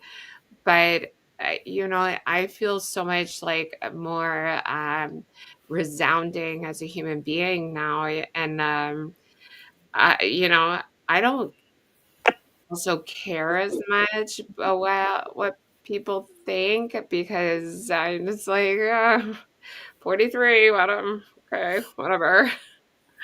And but dating, also it has changed. So I've been divorced 9 years. I've 7 years, like fully official. No, 8 years fully officially. But when I started on the apps like 9 years ago, holy cow, everyone was so much easier to get along with. And now, I'm single. I try to have a conversation with someone, and it's like 5 days later, maybe a response, and maybe they X me out because I'm 43, and, like, I'm like, "Yeah, I look better than the 23-year-olds out there, right?" So, but it has changed. It has really changed the whole dating, situation, so beware of that. Like, it's very hard, and beware of if you have an affair with someone. I did not. That's not gonna work out. That's just not. It's not gonna work out. They had an affair with you, then you're always gonna be thinking that they're gonna have an affair with someone else and blah blah blah. And so anyways, that's just my 2 cents. I'm not the career marriage counselor here. So yeah, I just wanted to say hi and wish you well. Thank you. Thank you so much, Joni. Thank you for sharing. Well, And yeah, I can. Oh, did I? Okay. you're You're good. Yeah, fine. You're fine. You're fine. You're fine. yeah, okay. So thank you so much. I can imagine, the that this is what it is, right? Divorce is not our favorite option. Nobody really likes it. We can make it seem like, oh, it's really fancy and it's a good idea. We don't like it. So what can we do to avoid it? I'm not advocating staying in an unhappy marriage. What I'm saying is that, look, these fears are real, these hurts are real, but we can deal with them. It's just like we don't say, oh, this person is so sick, let's kill them off. This person this car is looking like it has a flat tire and the engine doesn't seem so good. Let's burn it up. Like, that's not the first thing we do. The first thing we do is seek someone who can fix it, who can help, right? And better than that is even to buy a car that we know we can manage. It's kind of like in Reliable. Nigeria. So we tend to think of, when we want to buy a car, we tend to think of fuel economy. We tend to think of where the spare parts are available, because it's new right now, but then down the line it's going to be older. And when it gets older, we're going to want to make sure that we can get it fixed, that we can get the best out of it. So those are things that we don't think about when we're getting married. We just think, oh, I love her, she has curves, and I love him, he's macho and he's this, and he has a good job, or he has 6 packs, or I don't know, 2 packs, or whatever number of packs. Six And packs are really good, I mean, like, you gotta see that again. You gotta see that again as a grown woman. You're like, yo, okay. look at that body. Oh my god. Six Oh packs my of god. beer, I'm am I sorry. right? It is nice. It's nice for, like, the evening. It's Okay. not Okay. everything, obviously. But many times those 6 packs would reduce to 5, to 4, as age goes, it tends to happen. So the point is, Beyond Not that, in us divorced people, we got to keep it up. Journey. Okay. Okay. But beyond that, right? Beyond even now, even as a divorced person who hopes maybe to meet someone else and marry, maybe, you want to think longer term. You don't want to just think of now and how I feel now and how we look now. And then you also want to think of what's the purpose. And you also want to think of the next generation. What are we modeling for the next generation? So we have to not think of it like acting a drama, like we want to make sure things are prim and proper so that the next generation likes what they see. No, if it's not real, they would know it's not real. We want to make sure that, look, what are the ingredients for a healthy, happy relationship? Okay, if I don't know them, somebody put in the chat, I think it was Michelle, I think, that was saying we need to Hello. extend grace Can I on tell who you are. a fact? Sorry, hold Go on a for it. second. Hold on a second. We need to Okay. extend grace to people who do not come from healthy backgrounds or healthy marriage backgrounds. And yes, there's that. But if you understand that look, I don't really know the things I need to know for this marriage I want to get into. I need to get the knowledge. I need to get the help. I need to get the support that I need for this. It's better to do that than to hope for the best with what we have and then it doesn't work out and then we start to, hurt one another and hurt other people. I think that we can do better. We can do a preemptive, seek counsel, seek the right information so that we have a better chance at a healthier marriage. Okay. I like that. Now let's go back to Michael. Michael, you've Yes, left ma'am. some very long comments, and you're here, so you might as well share with us what you're thinking, my friend. Michael, come back. Michael, where have you gone? Unmute. You have to unmute. I tried to mute you. I'm here. Can you hear me? Yeah, we can now. Okay. I wanted to share that, there's certain things that Tolu's touched with respect to environment. There are in environment, you have people and people have values, and your values need to match those people's values. Looking for a mate, you need someone who shares the same values you do. Here in California, I ran into a situation where there are two personnel who I have to address as them. I cannot address them as her, and I cannot address them as him. This is it's a non-gender addressing thing. This is just something I've run into for the first time ever, and I'm having difficulty applying it. But I cannot address them as him, her, his, any of those gender type specific things in when addressing them in any situation. So you can imagine my confusion. And also on top of that, you can imagine how on earth am I supposed to move forward like this? Because now you have to also wonder to yourself, what kind of values are they going to, or what kind of, if they go into a marriage, the marriage will be the same way, right?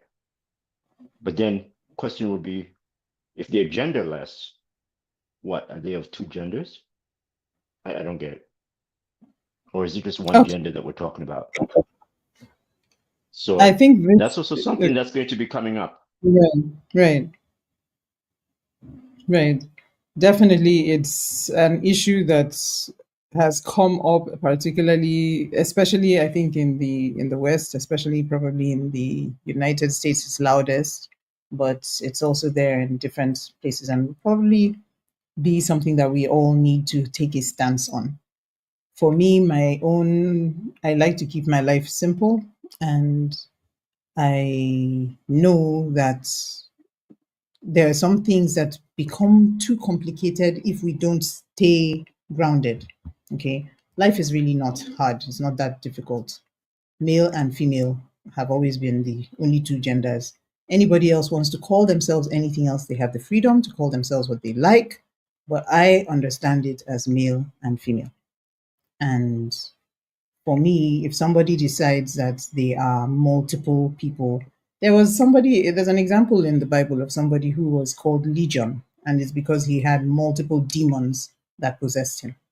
Okay, that it's a spiritual situation. Michael has talked about spiritual, and I do believe that there are spiritual situations, there are spiritual entities, and if you decide that you want to engage them and you want to now be named by them, it means such a person probably needs help and they are under the influence of something that is beyond them. But the simple, what we taught children when we were small, has not changed.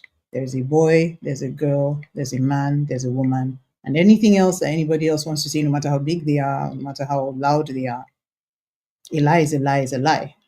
The truth is the truth is the truth. That's all there is to it. So for me, if you bring that my way, I will tell you the truth. If you don't bring it my way, I don't have to look for your trouble. Don't look for mine. But that's where I stand on that one. So it's not Yeah. confusing to me, is what I'm saying. So the Irrespective, person change standing to is me, coming. standing and saying that to me, I think they're confused and I feel for them, but I'm not going to be confused by them. Hmm. Mhm. Keith, look, so I think that it'd be good to sort of go where Tolu's going. Like Janice, I'm not sure I mentioned you. Welcome, Janice. If I miss you, I'm really sorry. Glad you're here, of course. Mohammed Sujan is here as well. Welcome, sir. Glad you're here. Thank you for joining us. I mentioned Wendy. I don't like not to mention everyone. Cut it off. Who's that? Who is that? LinkedIn user, please put your name in the comments. Let us I know who did you put his name in the comments, or her. are. Who was it? It was an African name. Okay, well, I Tamilola. did put it in the comments, but Tamilola. Okay. I did, but whatever. It's okay. Thank you, Jody. I can see it now. I didn't see it because it's further down. Okay. Yeah. Rami, welcome as well, my brother. Good to see you. Glad you're here. You know, how do we tackle these fears? What do we do about them? It's the question Tolu asked. I guess Yeah. now for all this word from my side, Keith, I'll come to you next, my friend. You know, Luz, if you want to add, then please do flash your mic. If you flash your mic, come alive, and I'll bring you to speak. So, now, Tolu, for me, I think it's having love in your heart. I don't know how you teach that. You You know, I can't. think it really is having love in your heart. That's where it comes from. You know, say if we don't find love for partners, love for our families, love for what we created, love for the unit, our family unit, it's very hard to work through troubles and challenges when they come. You know, I think who mentioned? I think it was Joni. You know, literally finding the love in your heart to want to do good for each other, want to talk, want to resolve any problem. You know, want to have fun, want to be happy, and I want to be happy. I think that's where most of the fears will go. You know, maybe the fears will never go. Maybe they just we work through things together. You know, the weird thing is that the longer we're together, the longer we're going to be together. Strange that. And those who call quits and jump early never give themselves that chance to work through the problems that life throws at you. I'm not saying again. Sometimes you do have to get out. I get that, but most of the time, it's a choice we have to make. I think so. We have to choose to commit.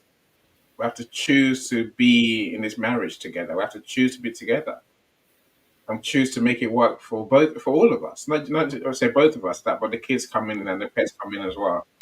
This and that. And unless we make that choice deliberately, intentionally, and with our heart, we're almost gonna the fears that we fear is gonna come true. Sadly, that's my take anyway. So so Michael, and I'm with you on this one. Michael says, Jen and I literally till death do us part. It's part of their argument.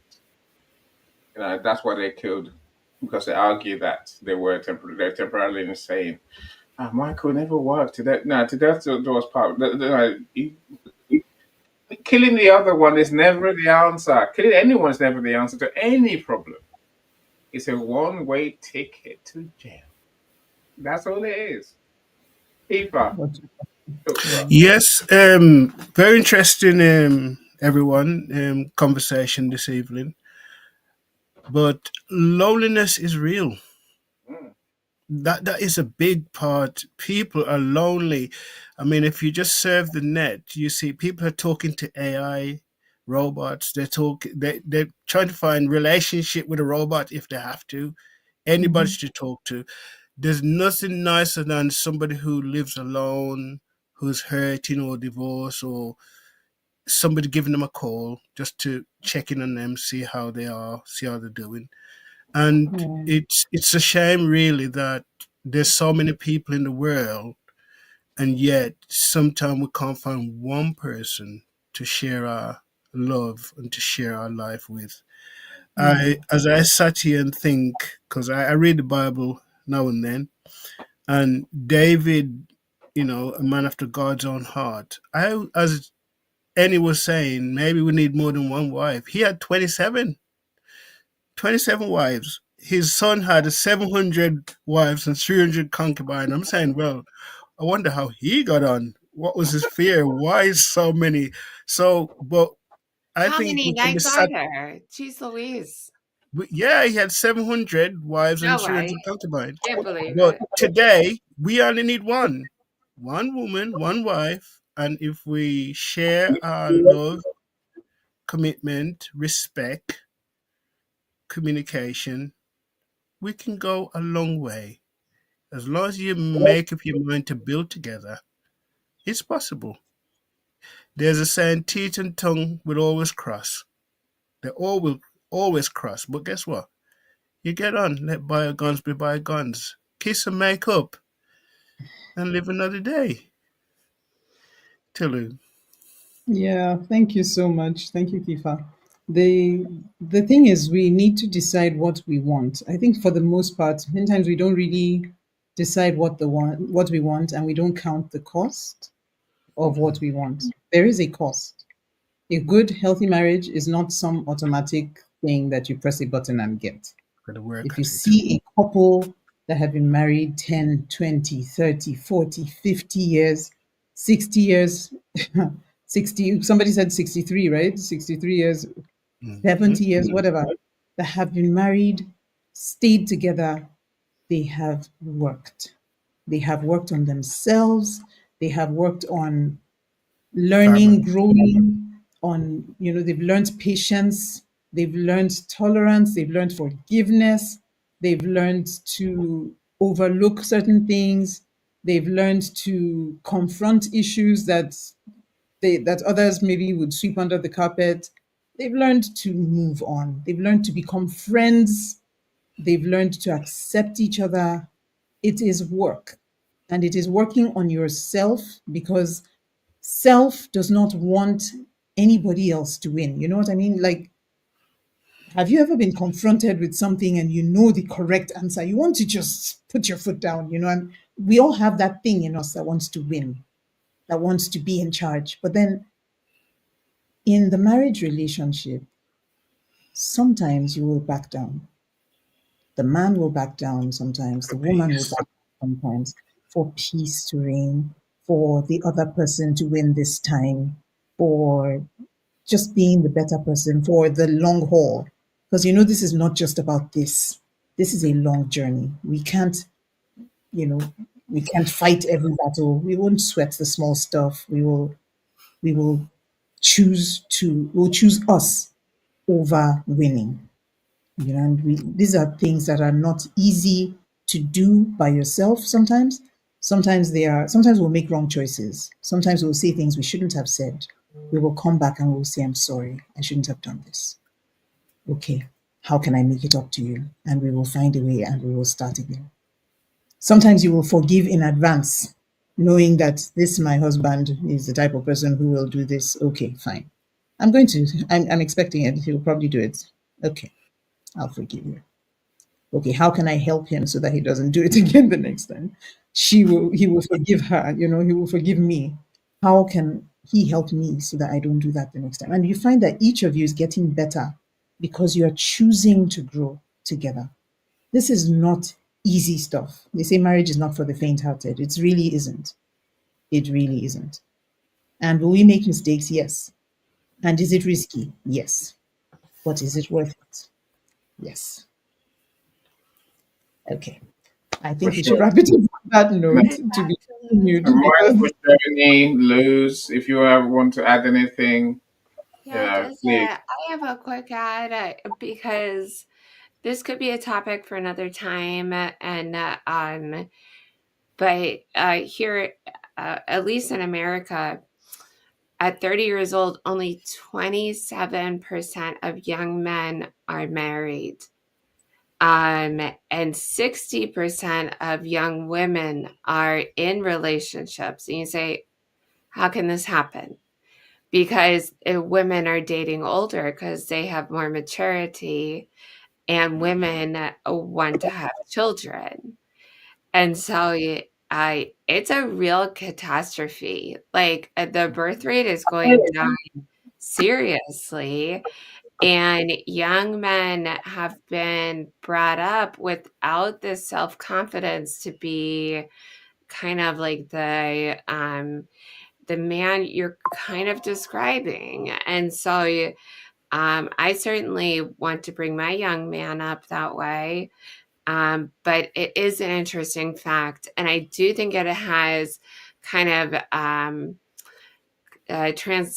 transgressed. I don't know if that's the right word, but it has become a thing with a lot of people dating where men are a little bit shy of getting into a relationship and really want to open themselves up to one woman because there is 1,000 women out there that they think they can get, and you never know someone until you open up yourself to them. So, but yeah, the young statistics are really interesting about how young men are really suffering from kind of like the new age stuff. Like they're just like all like we're in their mom's basement playing video games. So that's all. I just want to share that with you. It was a weird statistic, and I didn't know that. yeah, I think that even beyond that statistic, right, is the fact that I think that there is a threat to the human race. Why do I say that? Everything that made for the consistency of our race, right? Everything that made for reproduction and just procreation seems to be under attack.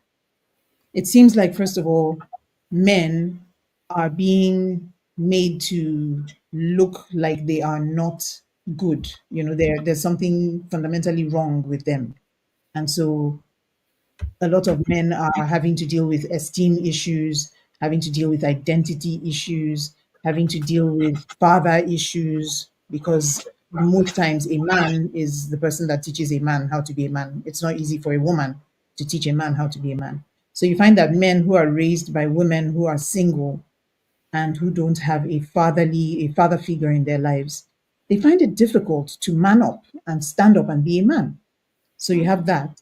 You have the fact that there's a lot of this whole women's lib ideology, and like women are better. It's better to be a woman. So you have the ones that think that they should change their gender and somehow that would make them better. And of course, they end up losing everything in terms of what they would need to procreate. So you find mindset is being attacked, commitment is being attacked, marriages are being attacked and split up and divorced.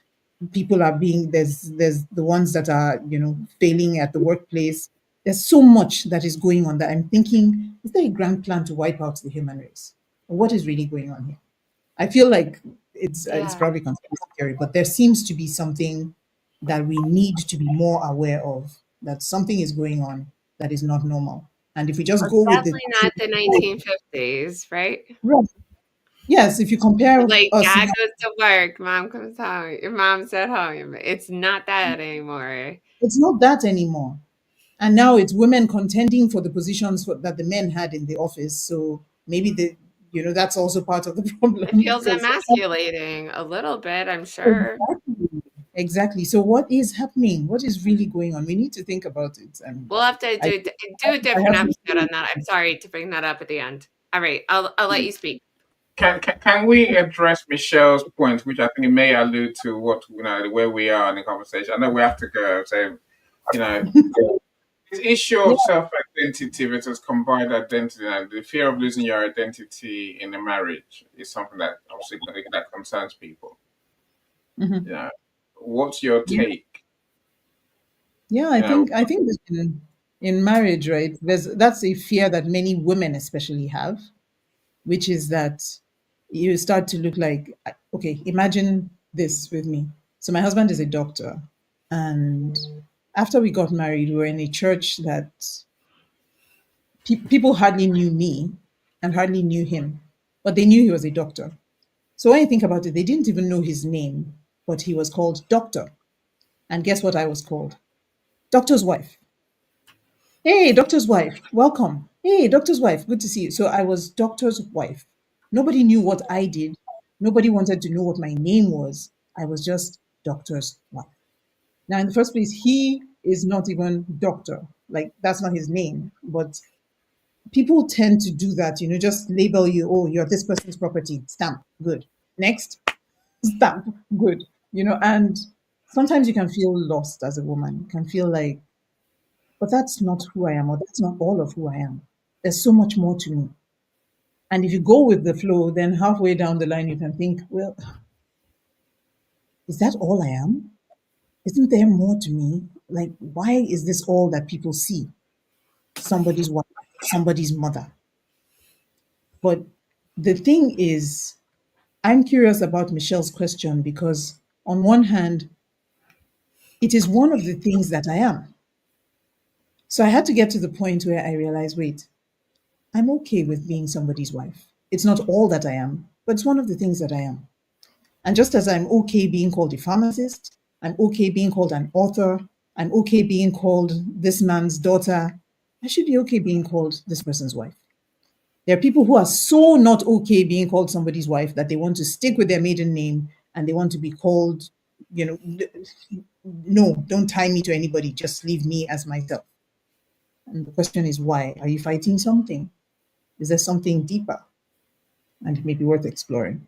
So there are two extremes on this matter, is what I'm Well, part of me thinks maybe part of the answer to that to get rid of these fears or to deal with these fears is discovering our purpose.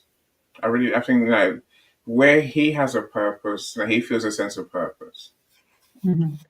It gives him an identity where she feels where she has a purpose, where she has a thing that she does that she whatever that looks like. I mean, it helps us develop our self identity, which can help to buffer against this feeling of losing your identity. Mhm. And maybe but I think that finding your purpose, I think it goes deeper than just identity. I think it goes into your mindset, the way you think. It goes into your mood. It goes into your feelings. If you're feeling frustrated, as Joni was saying earlier about young men, I'm saying that if you feel frustrated, lost, ignored, then that's not going to change unless only you can change that. Sorry, young man. Only we can change that for ourselves. Is the point. I think we need to work on finding that purpose. That our mission in life, so to speak, our thing, whatever that looks like, right? The thing that gives us joy, gives that helps us help others. I'm in my head is very clear. It's, again, as a young man, I was going around just doing, having a hard life until I found happiness in myself, which I can then share with my family. So until then, I was just a frustrated young man, and Mm. I think it's a huge issue. Yeah. That's why I talk about what I talk about most days, and all that stuff. And that's just my take. Right, My Any. I agree Yeah, with you sorry, because, sorry, sorry, sorry, okay, sorry. yeah. Go on, no, please carry on. Okay. Sorry. Yeah, no, I was just saying that I agree with you. And many couples put too much pressure on their spouse, or many individuals in marriage put too much pressure on their spouse because they think that's the person who's going to make me happy. I need to, I need you to make me happy, and you're not making me happy. And I came in here so that you will make me happy, and you're not making me happy. And now I need to squeeze happiness out of you because it's your job to make me happy. And the other person is thinking, I haven't even made me happy. How do I make you happy? What are you talking about? It's actually our job to make ourselves happy. You need to find your happiness, and you need to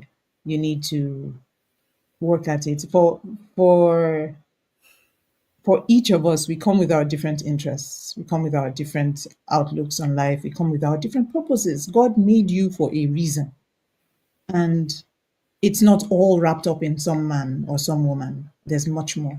So it's important that we find that and we find fulfillment in that, so that when we get married, we're working together on the things that we are doing, as opposed to hoping this person can be the thing that I'm doing. That person is not the thing.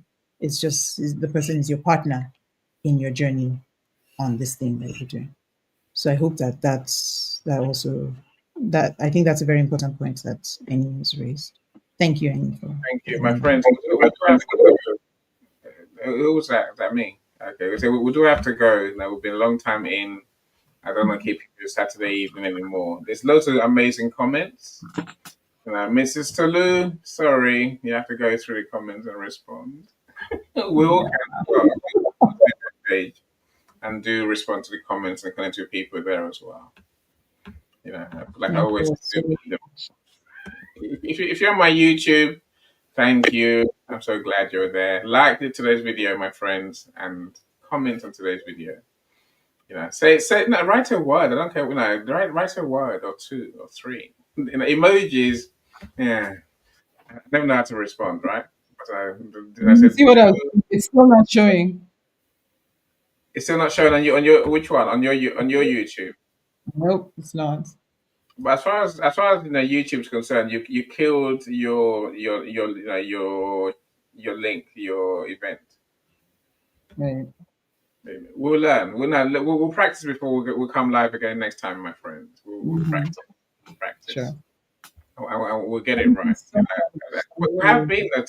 We have gone out to people today, right? People can see us and hear us. I think it's a great conversation that's important for us to have. Sorry, I'll stop talking. All right. Thank you so much, everybody. Thank you for being here. Thank you for listening as we have talked about fear in marriage.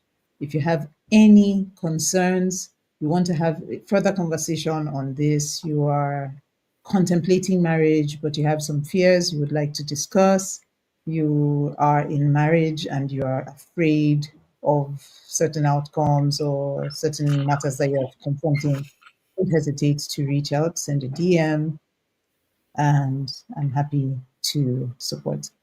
Okay, so at this point, I think we are done and we can all. I must thank Kiefer. Kiefer, thank you. I mean that sincerely. I'm not the lone man that normally gets exposed. You're Mm. here. you You're know. You get welcome, it. sir. It's good to be here. Good to be here. Very interesting. Thank you We so can much, we can Kifa. only Thank get you. better. Indeed, Yeah, indeed. Thank you so much. Michael, Luz, everyone that's joined us, and Michelle's, Paulette, and there's many more people who joined us. Roxana, 100% sure. Joni as well. Thank you so much, everyone. Look, join us again in 2 weeks' time. We're going to have another interesting topic now to discuss, I'm sure. So thank you, everyone. Thank you, Tolu. All right. Thank you so So much, we'll say everyone. bye, everyone. Bye, Good everyone. Bye, night. everyone. Everyone. Thank you Good very night. much. God bless. Bye bye. Thanks, Yeah. Lou.